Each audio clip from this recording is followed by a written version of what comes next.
Mon père était menuisier, fait qu'il bâtissait des maisons, pas artisanal comme moi je le fais, mais quand même, là, dans ce temps-là, la construction était beaucoup plus là, maison par maison, là, puis fait que ça restait plus artisanal quand même. Et le fait que mon père ait fait de la menuiserie, ça m'a sûrement dirigé vers une piste comme celle de l'ébénisterie. Donc j'ai fait un deck à Victoriaville. En ébénisterie.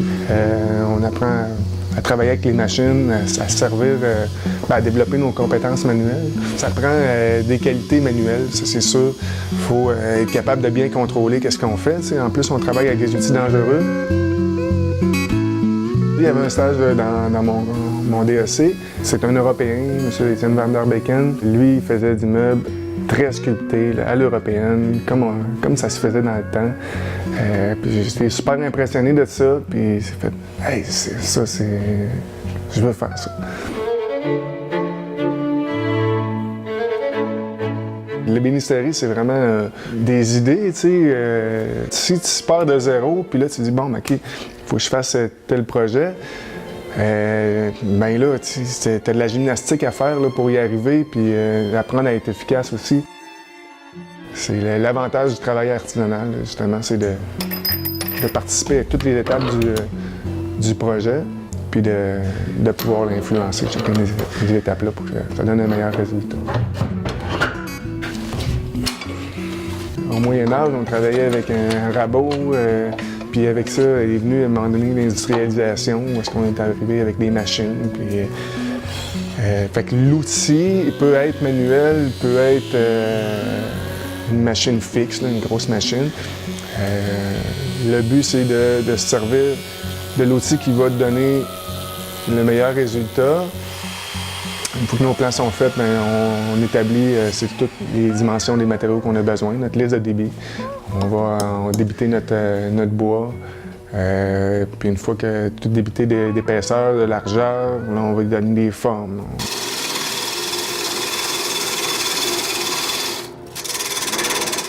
On va le sculpter, puis après ça, on assemble notre meuble. Quand tu assembles ton meuble, tu as déjà plusieurs heures de fait, donc tu fais plein de choses qui paraissent pas.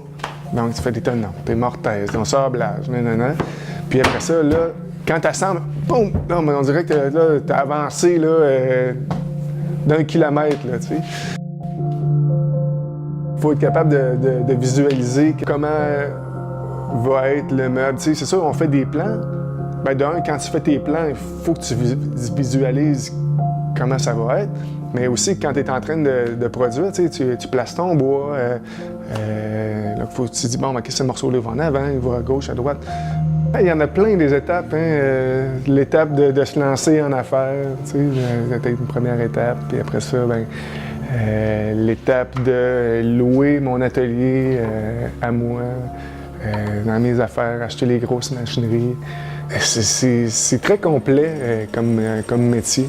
Il faut vraiment tout savoir.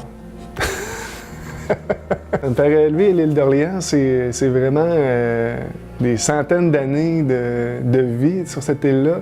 Quand j'ai acheté ma maison, là, justement, je retournais un peu sur la terre de mes ancêtres. C'est un projet que j'ai de m'installer pour de bon chez nous. Que ça se passe plus chez nous, ma vie puis mon travail.